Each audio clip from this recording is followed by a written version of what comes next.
Yeah, so, buying that $10,000 bike with 10 grand is probably not going to work. I mean, just on top, depending on where you live, they'll either collect sales tax there at the dealership or you'll pay sales tax on that at the DMV if you have to take care of your registration yourself. So that in itself is really, really easy to figure out. Along with tax, you have registration.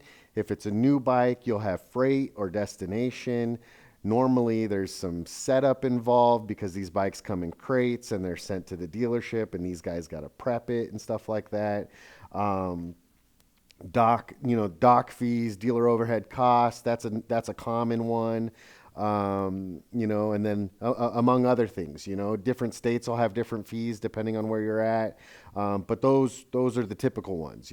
So tax, registration, freight, setup, dock fees. That's going into it is you should expect to see those things.